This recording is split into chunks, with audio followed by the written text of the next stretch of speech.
Okay, now we're going to talk today about the 10 things that you hear your Thai girlfriend talk about or mention that kind of leads you to believe you need to slow down because every everyone that runs into problems, everyone that finds her with a gold digger or a moocher, sees the stages kind of happening. Now, the first thing is actually not what she says, but what she does. Okay, when your Thai girlfriend that's normally very happy and bubbly and joking and laughing comes to you and she's all sad or she's crying, you know it's coming. Okay, there's going to be some sad sack story about she doesn't have money for her son's cake for his birthday. Somebody needs medicine, somebody's sick, and they're not going to do treatment on them in the hospital until they get money. You know something's coming. Okay, so be prepared. Now, one of the things before we go into the things that she's going to say, I want to kind of go over some preventative things that kind of, because I, the end result is that the woman starts talking about something. My phone broke or whatever it is. But usually, what brings that on are things that men do. Okay, in the West, men tend to talk about their success because to women in the West, they're very superficial, they're very materialistic. And so the man being able to provide is a big thing. The man having money is a big thing. So men tend to stress that to, if they care about a lady or are impressed by a lady, they tend to stress that to sound like they're, a great catch. But one of the things in Thailand, when you start stressing how successful you are, you're just like painting a big sign on you. Come, I have money. Same thing, your behavior in the bar. When you're ringing bells and buying drinks like you're, you know, the next millionaire, the next weekend millionaire, the girls that are prone towards being a gold digger or moocher are attracted to that because they know if you're throwing money out, they're going to line up to get their fair share. So don't bring it upon yourself. Also, when you set up, if you, like me personally, I have a Facebook I never use. I set it up when I was in business for my photography studio. I used it for marketing. I photographed high school seniors and anyone who would become my friend. If I went out and did their session, I would, on that same day, I would upload like 4 or 5 of my favorite photographs from their session and then tag them, and so it was a way that all their friends, because it became a big thing being my friend to the seniors, and so they would be the first to see their session as well as a friend's session. So it worked really well for marketing. But when I retired from the business, I didn't do anything with that account. Now, on occasion, if somebody asks me if I have a Facebook, I say, "Oh, sure." And now it's funny because what were high school seniors back when I worked, in the studios, now have become uh, women. And so a lot of, wow, you have some beautiful, where did you get all these beautiful women on your Facebook? And it's like they were clients, way back in the day when they were high school seniors, and now they're just grown women with families and everything else. So, anyways, but with a Facebook, it's not necessary. Social media is not a friend to anybody, and especially to a man that is in Thailand looking to meet women or have some sort of relationship with a bar girl, because you know that once they find out your name, they're going to go on Facebook and any other social media you're on to see about you, to see if you're a worthy candidate, if you're gold digger worthy. Okay, and men have a tendency to really, everybody on social media does that. They try to make themselves look as successful and as happy and as, oh, my life is wonderful as possible. So men tend to show off their car, their truck, their motorcycle, the house they live if it's impressive.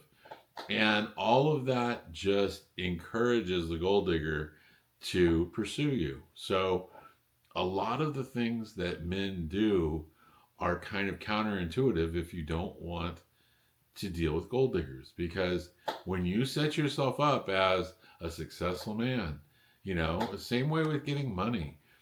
If you're dating a Thai woman, don't talk about that you got your tax money back, or you got this settlement or that settlement or whatever.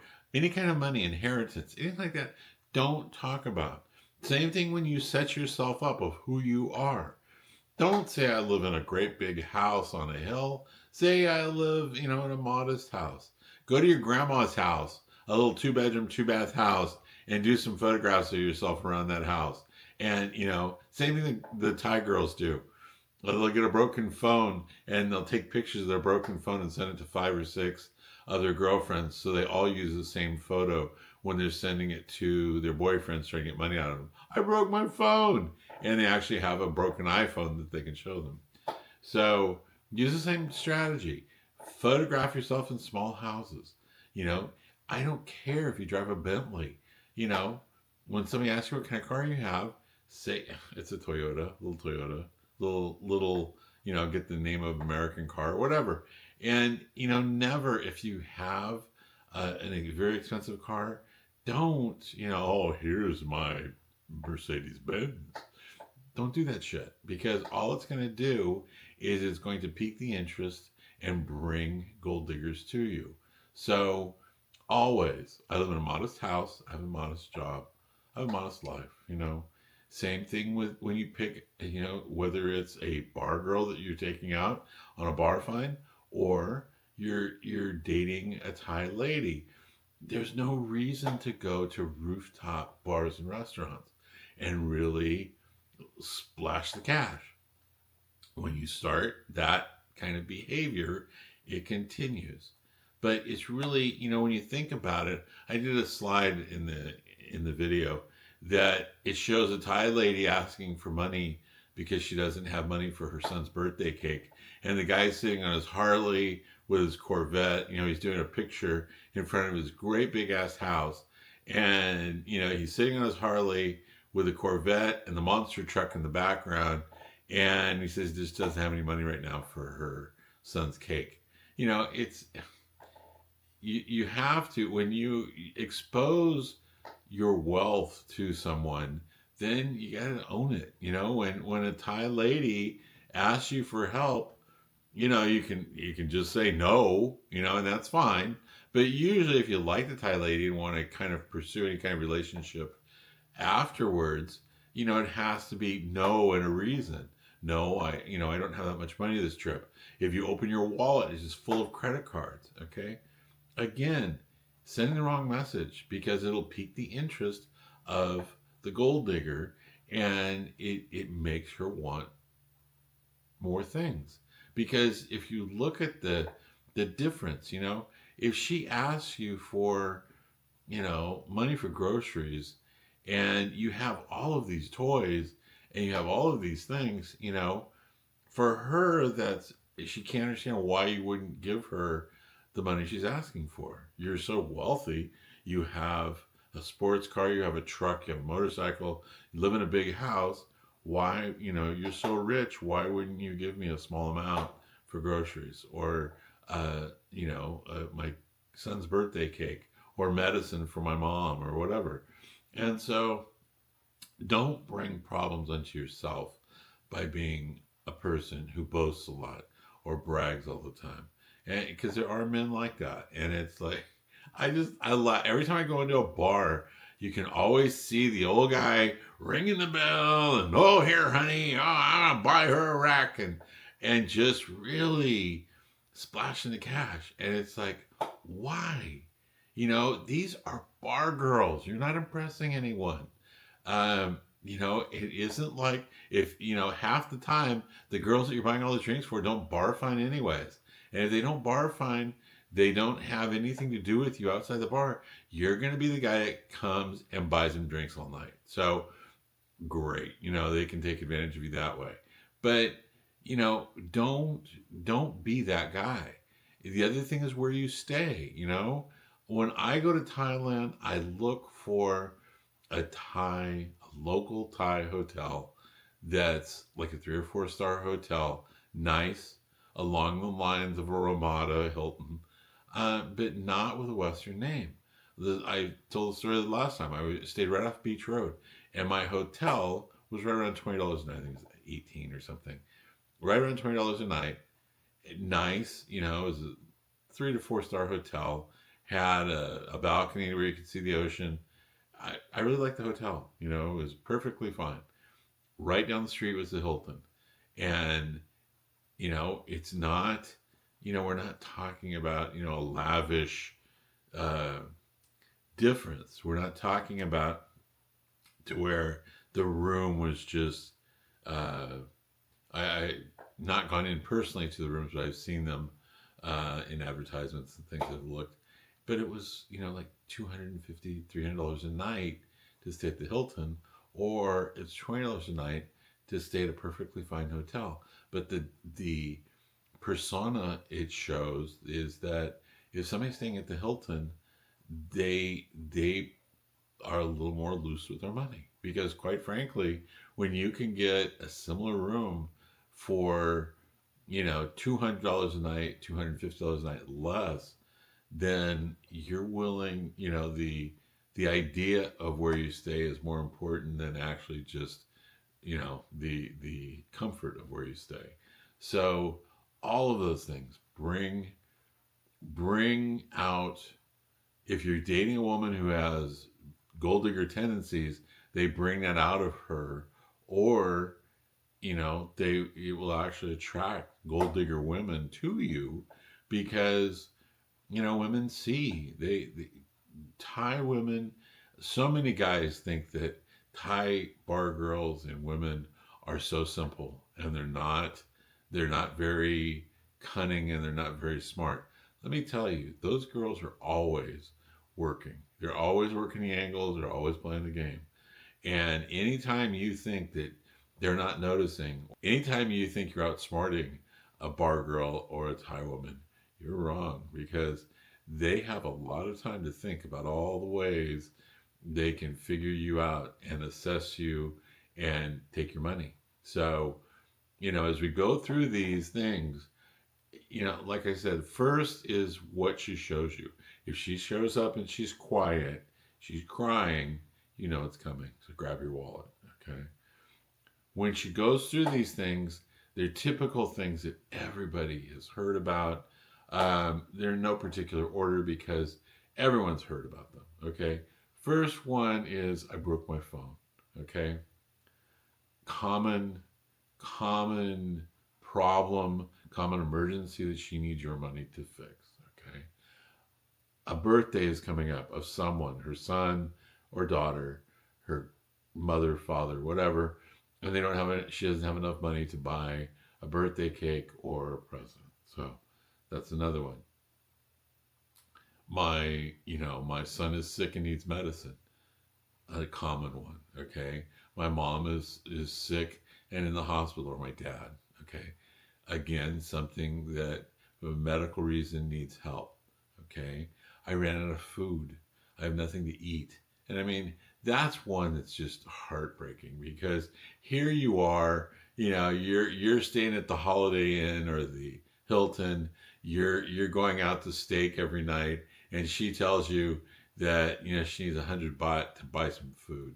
It's like, wow, that leaves you feeling pretty bad. So, but it is one of the things that happens. Okay, another one is my car broke down.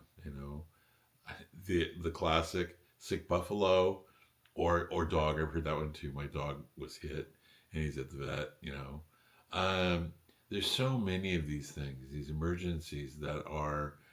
You wonder, it's like, how in the world can anyone have this many emergencies since they've known me. You know, probably they've gone the last year and not in the last year had this many emergencies that since they've known me they've had in 2 weeks.